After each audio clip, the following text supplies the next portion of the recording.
आप सबको एक बार फिर प्रभु यीशु मसीह के जीवित, पवित्र और सामर्थी नाम में जय मसीह की।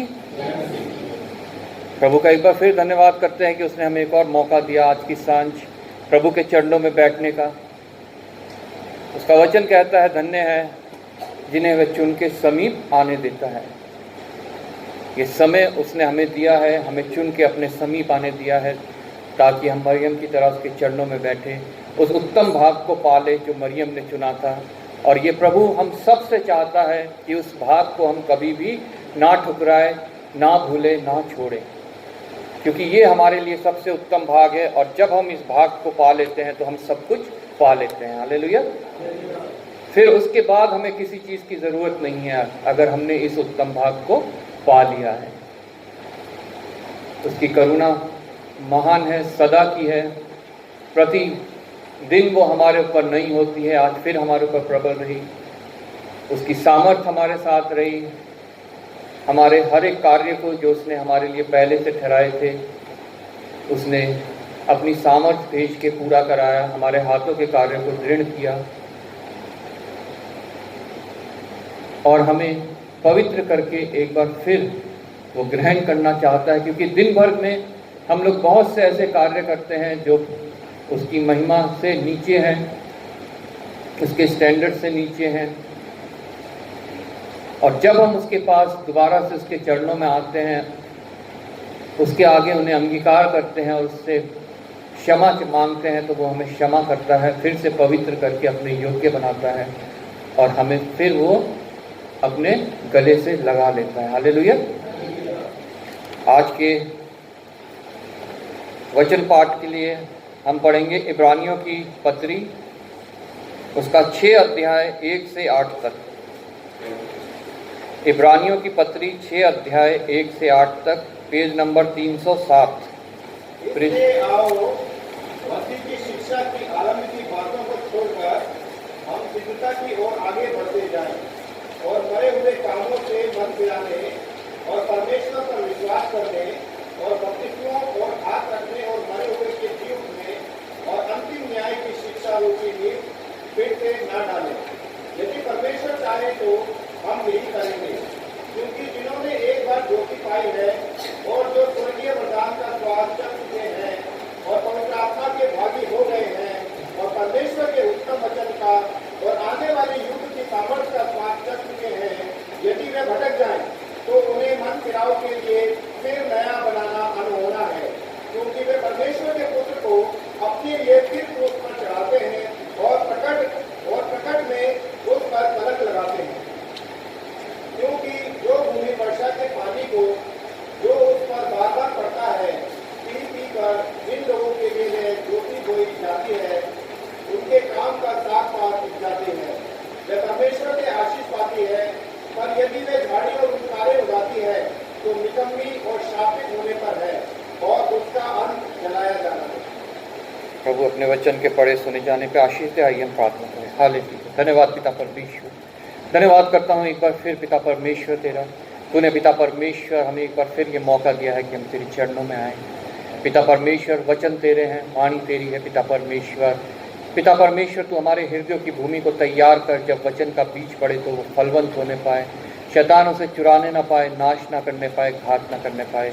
हाँ पिता परमेश्वर, धन्यवाद करता हूँ तेरा एक बार फिर तूने मुझे विश्वास योग्य जाना, सामर्थ दी है और पिता परमेश्वर यहाँ खड़ा किया है ताकि पिता परमेश्वर मैं तेरी आत्मा पाक के प्रभु तेरे वचनों को तेरे लोगों तक पहुँचा सकूँ। भेड़ें तेरी हैं पिता परमेश्वर, चारा तेरा है, मेरा कुछ नहीं प्रभु। पिता परमेश्वर अपने वेदी के शोलों से इन होठों को छू किए पवित्र हो जाएं। कोई संसारिक बात नहीं, कोई शारीरिक बात नहीं, सिर्फ और सिर्फ तेरा शुद्ध और पवित्र वचन पिता परमेश्वर लोग सुनने पाएँ और पिता परमेश्वर वो वचन पिता परमेश्वर उनके जीवनों में कार्य करने पाए। एक बार फिर तेरा धन्यवाद करता हूँ। आदर महिमा तुझे देते हुए प्रभु यीशु के नाम से मांग लेते हैं, आमीन आमीन। इब्रानियों की पत्री इसके 6 अध्याय में लेखक एक बहुत ही महत्वपूर्ण बात हम लोगों से करना चाहता है। ये बात ऐसी है जिसको अगर हम समझ लेते हैं तो निश्चय हम प्रभु में उसके डील डॉल में, उसकी गहराई में, उसकी चौड़ाई में, उसकी ऊंचाई में जो है वो आगे बढ़ते जाते हैं और हम उस मुकाम तक पहुंचते हैं जो उसने हमारे लिए तैयार किया है। हालेलुया। क्योंकि उसकी इच्छा ये नहीं है कि हम वहीं रह जाएं जहां से हमने शुरू किया है। जब हम मसीह में नए नए आते हैं तो हम एक बच्चे के समान होते हैं, और तब अगर हम उन गहराइयों की बातों को अगर सुने जो प्रभु हमसे करना चाहता है तो हमें समझ नहीं आती है। लेकिन जब हम उसकी पहले की बातें जो वो हमें समझाना चाहता है उनको हम पढ़ते हैं, समझते हैं, तो उसके बाद हम लोग आगे बढ़ते जाते हैं। और जैसा कि इब्रानियों की पुस्तक 5 अध्याय उसके 11 से 13 तक में लिखा है, इसके विषय में हमें बहुत सी बातें कहनी है, जिनको समझाना भी कठिन है। इसलिए इसको पुस्तक सुनते रहो।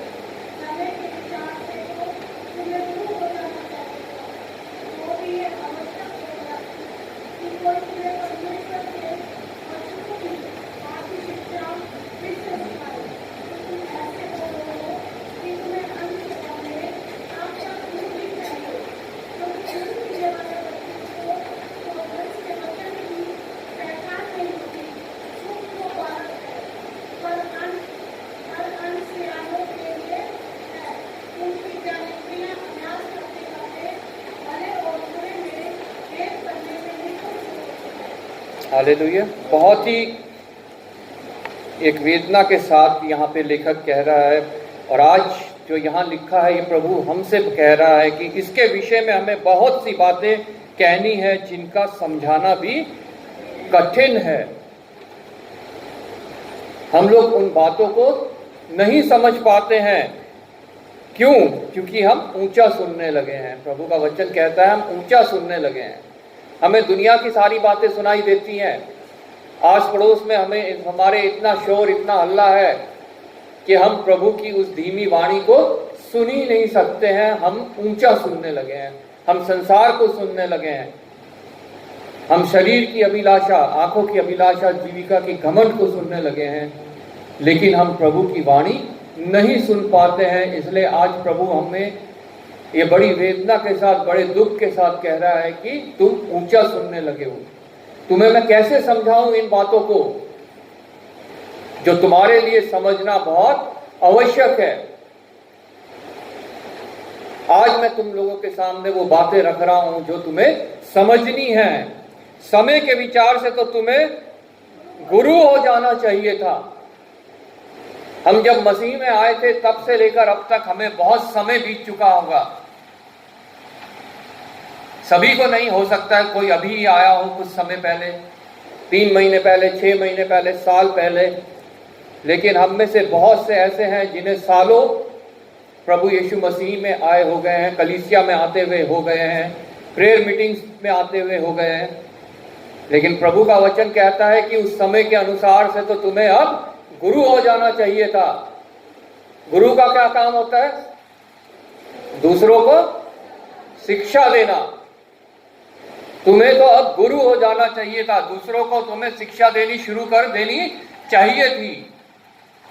लेकिन आज हमें अपने आप को जांचना है, क्या हम दूसरों को प्रभु की शिक्षा दे रहे हैं कि नहीं दे रहे हैं?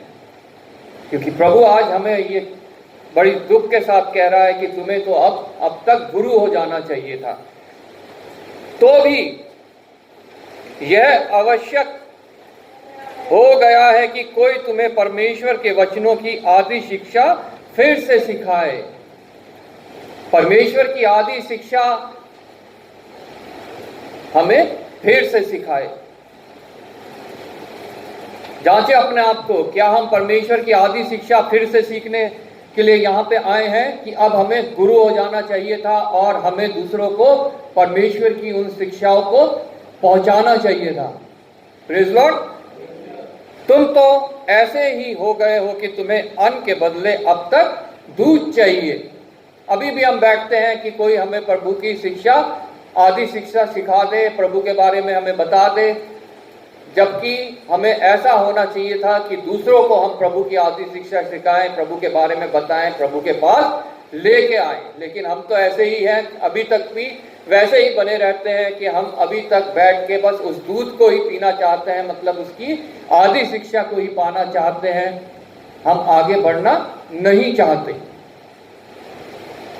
क्योंकि दूध पीने वाले बच्चे को तो धर्म के वचन की पहचान नहीं होती, क्योंकि वो बालक है। क्या अभी तक हम बालक हैं? अभी तक हमें उसके वचन की पहचान नहीं हुई है। यह हमें जांचना बहुत आवश्यक है, और उसको जांचने के लिए हमें वचन के प्रकाश में आना, उसकी ज्योति में आना बहुत आवश्यक है कि प्रभु का वचन हमसे क्या बातें कर रहा है और प्रभु का वचन हमें क्या सिखाना चाहता है।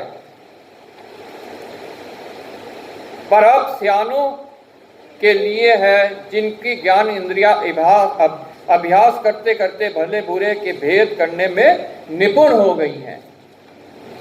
जांचें अपने आप को, क्या हमारी ज्ञान इंद्रियां भले और बुरे का ज्ञान कर सकती हैं? अगर हमने वचन पढ़ा है, वचन मनन किया है, वचन सीखा है, तो निश्चय वचन के द्वारा हम भले और बुरे का ज्ञान कर सकते हैं। Praise Lord.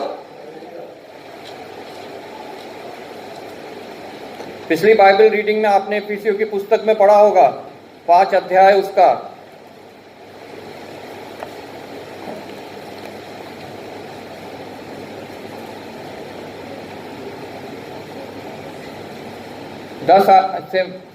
और यह परखो कि प्रभु को क्या भाता है। क्या हमारी ज्ञान इंद्रिया ये परखती हैं कि प्रभु को क्या भाता है, या जो हमें भाता है हम सिर्फ वो ही करते रहते हैं? अंधकार के निष्फल कामों में सहभागी ना हो, वरन उन पर उल्हाना दो।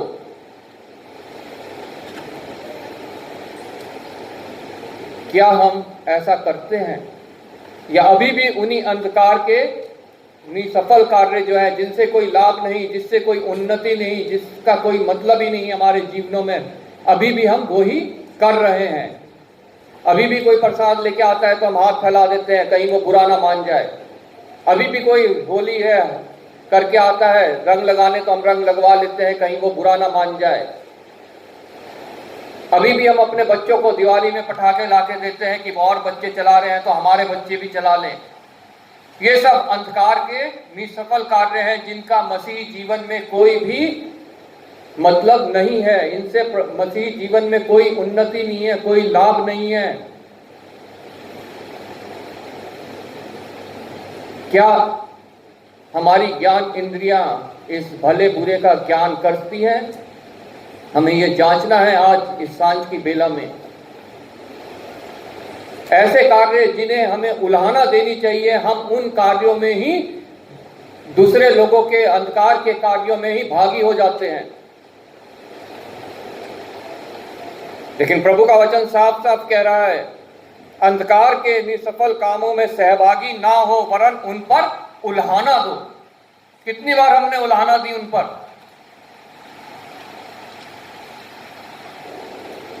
आगे यहां पे संत पौलुस कहता है, क्योंकि उनके गुप्त कामों की चर्चा भी लज्जा की बात है। जो हमारे लिए, मसीह लोगों के लिए लज्जा की बात है, हम उन्हीं बातों को करते हैं, ना कि हम परमेश्वर के वचन उन तक पहुंचाते हैं।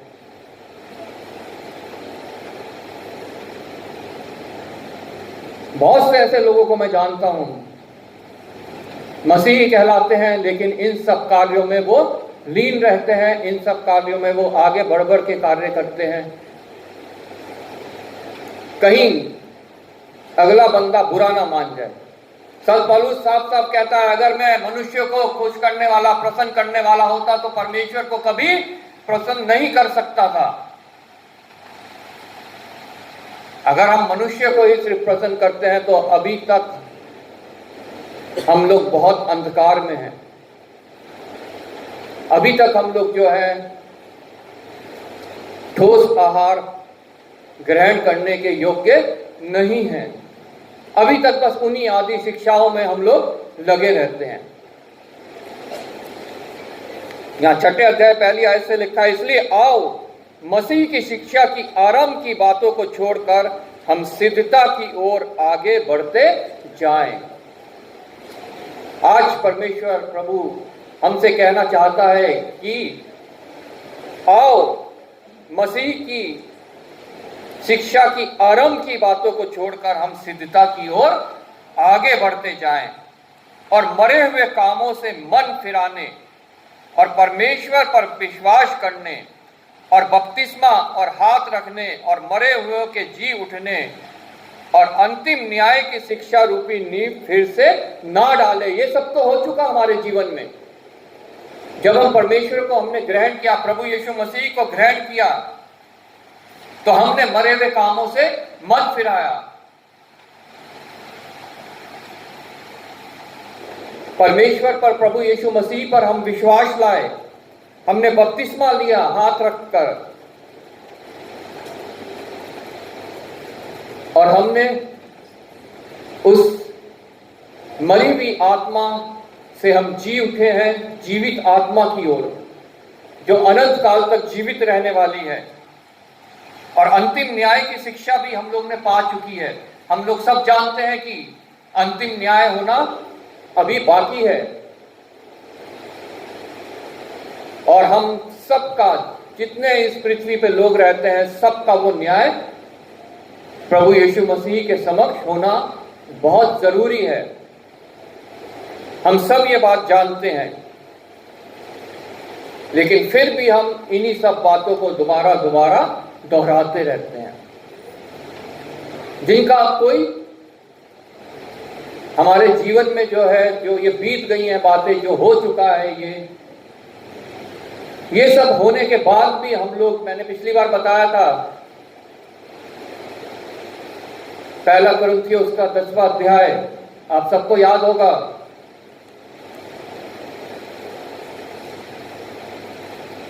किसके घर में प्रचार किया था इसके बारे में? पहला कुरिन्थियों 10वां अध्याय 1 आयत से लेकर,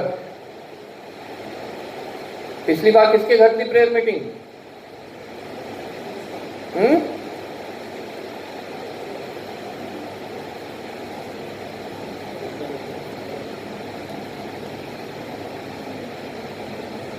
नहीं याद किसी को है?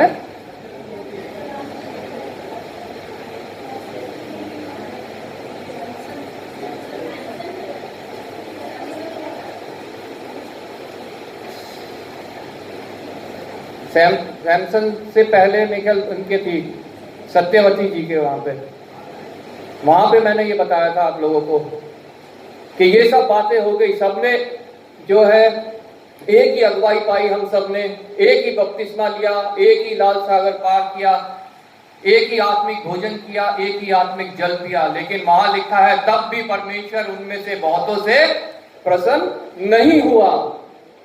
यही बात यहाँ लिखी है कि ये सब बातें तो हमारे जीवन में हो चुकी हैं, लेकिन हो सकता है परमेश्वर हम में से बहुतों से प्रसन्न ना हो अभी भी, क्योंकि अभी भी हम वो दूध पीते बच्चे ही बने हुए हैं।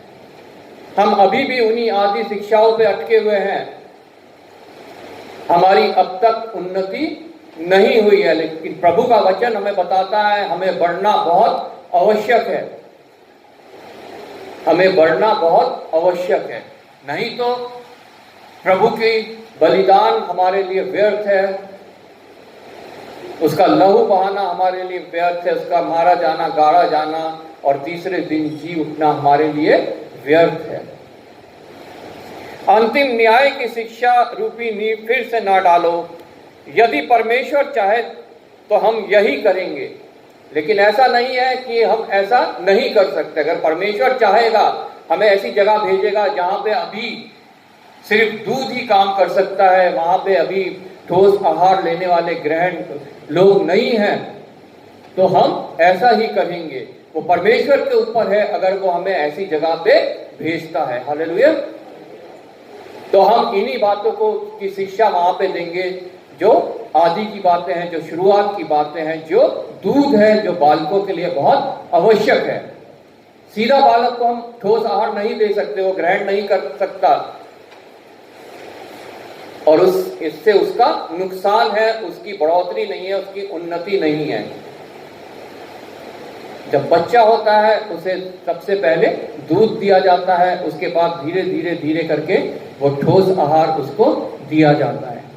ऐसे ही यहाँ लिखा है परमेश्वर के वचन में, अगर परमेश्वर चाहे तो हम ऐसा ही करेंगे। वो तब जब हमें परमेश्वर ऐसी जगह भेजेगा जहाँ हमें इसका उपयोग करना है, इस दूध का, ताकि वो लोग उससे लाभ पा सके और ठोस आहार जो ग्रहण नहीं कर सकते वो उस दूध को ग्रहण करके पोषण पाके आगे बढ़ सके और फिर ठोस आहार ग्रहण करने के योग्य बन सके। Praise Lord. क्योंकि जिन्होंने एक बार ज्योति पाई है और जो स्वर्गीय वरदान का स्वाद चख चुके हैं और पवित्र आत्मा के भागी हो गए हैं और परमेश्वर के उत्तम वचन का और आने वाले युग की सामर्थ का स्वाद चख चुके हैं। कौन लोग हैं वो? पिछली बाइबल रीडिंग में हमने यशायाह नबी की पुस्तक उसके 60वें अध्याय उसके पहली आयत में पढ़ा, उठ प्रकाशमान हो जा, तेरा प्रकाश आ गया है और यहोवा का तेज तेरे ऊपर उदय हुआ है। जिस समय हम वो गुलामी छोड़ के सागर पार करके लाल समुद्र पार करके इस तरफ आ गए, उस समय हमारे ऊपर वो प्रकाश उदय हो गया। Praise Lord. वो प्रकाश कौन है? प्रभु यीशु मसीह। उठ प्रकाशमान हो जा, तेरा प्रकाश आ गया है और यहोवा का तेज तेरे ऊपर उदय हुआ है। तेरे चारों, आगे उसमें लिखा है, चारों तरफ देख, तेरे अंधकार ही और राज्य राज्य के लोगों पर घोर अंधकार छाया हुआ है। जाति जाति पे अंधियारा और राज्य राज्य के लोगों पर घोर अंधकार छाया हुआ है। जब हम प्रकाश में आ गए हैं तो क्या हमें जो अभी जाति जाति के लोगों के ऊपर अंधकारा छाया हुआ है, राज्य राज्य के ऊपर घोर अंधकार छाया हुआ है, क्या उनके बीच में हमें उस प्रकाश को लेके नहीं जाना चाहिए? यह हमें आज सोचना है। प्रभु ने कहा मैं जगत की ज्योति हूं, उसने यूं भी कहा तुम जगत की ज्योति हो। जब वो प्रकाश हम पा लेते हैं तो हम भी जगत की ज्योति बन जाते हैं और फिर उस जाति जाति में, उस राज्य राज्य में उस ज्योति को फैलाना हमारा कर्तव्य बन जाता है। हालेलुया। उससे आगे लिखा है कि तेरे पास आएंगे, कोई पढ़ दे उससे अगली आए।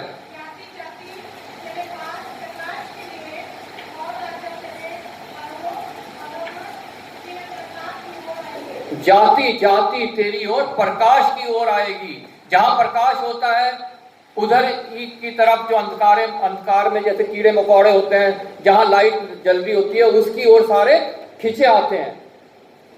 ऐसे ही जो जाति जाति राज्य राज्य अंधकार में बैठे हैं, उन्हें जहां ज्योति दिखाई देगी वो उसकी ओर खींचे आएंगे। इसलिए वो ज्योति हमारे अंदर होना बहुत आवश्यक है। इसलिए यहां पे लिखा है क्योंकि जिन्होंने एक बार ज्योति पाई है और जो स्वर्गीय वरदान का स्वाद चख चुके हैं और पवित्र आत्मा के भागी हो गए हैं और परमेश्वर के उत्तम वचन का और आने वाले युग की सामर्थ का स्वाद चख चुके हैं। हम लोग सब ऐसा कर चुके हैं। हालेलुया। लेकिन आगे एक बहुत घबराने वाली बात लिखी है, बहुत चिंता करने वाली बात लिखी है। यदि वे भटक जाए तो उन्हें मन फिराव के लिए फिर नया बनाना अनहोना है।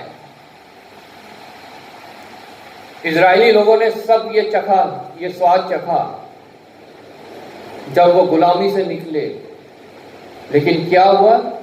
वो भटक गए और फिर उसके बाद जैसा यहां लिखा है, मन फिराव के लिए फिर नया बनाना अनहोना है। उसके बाद फिर वो उनका मन फिराव या नया नहीं बन सके। उसके बाद क्या हुआ? उनका नाश हो गया उनका। उसके बाद लिखा है उनमें से कई वहीं पर नाश हो गए। परमेश्वर उनसे खुश नहीं हुआ, प्रसन्न नहीं हुआ। और सारे के सारे वो वहीं पर नाश हो गए, क्योंकि वो भटक गए, परमेश्वर से दूर हो गए, और सिर्फ 2 जन जो है वो उस वाचा के स्थान पे पहुंचने पाए। बहुत चिंता की बात है, ये बहुत मनन करने की बात है कि कहीं हम लोग भी तो ऐसे ही नहीं हैं जो भटक गए हैं, और हम भी उस सियोन के सफर में पीछे ना रह जाएं, नाश ना हो जाएं, उस मुकुट तक, उस स्थान तक ना पहुंच पाए जो परमेश्वर ने हमारे लिए तैयार किया है। यदि वे भटक जाएं तो उन्हें मन फिराव के लिए फिर नया बनाना अनहोना है, क्योंकि वे परमेश्वर के पुत्र को अपने लिए फिर क्रूस पर चढ़ाते हैं और प्रगट में उस पर कलंक लगाते हैं। परमेश्वर के पुत्र की निंदा हमारे द्वारा होती है, उस पर कलंक लगता है अगर हम भटक जाते हैं।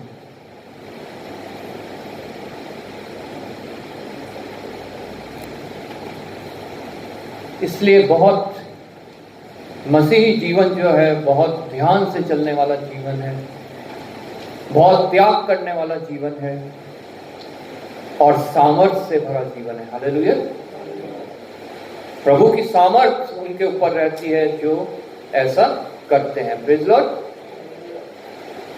7वीं आयत में लिखा है, क्योंकि एक ये उदाहरण दिया हुआ है, क्योंकि जो भूमि वर्षा के पानी को जो उस पर बार बार पड़ता है पी पी कर जिन लोगों के लिए वह ज्योति बोई जाती है, उनके काम का साग पात उग जाती है, वह परमेश्वर से आशीष पाती है। वो मनुष्य जिसके ऊपर वचन की वर्षा सदैव होती रहती है, प्रभु की आशीष की वर्षा सदैव होती रहती है, प्रभु के अनुग्रह की दया की वर्षा हमेशा होती रहती है, अगर वो परमेश्वर के लिए फल लाता है तो वो प्रभु से आशीष पाता है। हालेलुया। लेकिन आगे लिखा है, पर यदि वह झाड़ी और ऊंट कटारे उगाती है तो निकम्मे और श्रापित होने पर है और उसका अंत जलाया जाना है। हालेलुया। जैसे उन इजराइलियों का हाल हुआ, उनके ऊपर प्रभु की आशीषें होती रही, उन्होंने प्रभु के हर एक चिन्ह चमत्कार को देखा अपने सामने होते हुए, प्रभु की अगुवाई उनके साथ थी, दिन में बादल के रूप में, रात को बिजली के खंभे के रूप में। प्रभु उन्हें उस निराशा भरी जगह से लाल समुंदर पार करा के आशा भरी जगह पे लेके आया, स्वर्गीय मन्ना उन्हें खिलाया, उस चट्टान से उन्हें पानी पिलाया जो प्रभु यीशु मसीह है। लेकिन फिर भी वो फल नहीं लाए परमेश्वर के योग्य। उन्होंने झाड़ी और ऊंट कटारे ही उगी उनके अंदर, उनके हृदयों में, जो किसी काम की नहीं होती, जिन्हें काटा और जलाया जाता है, और वो ही उनके साथ हुआ।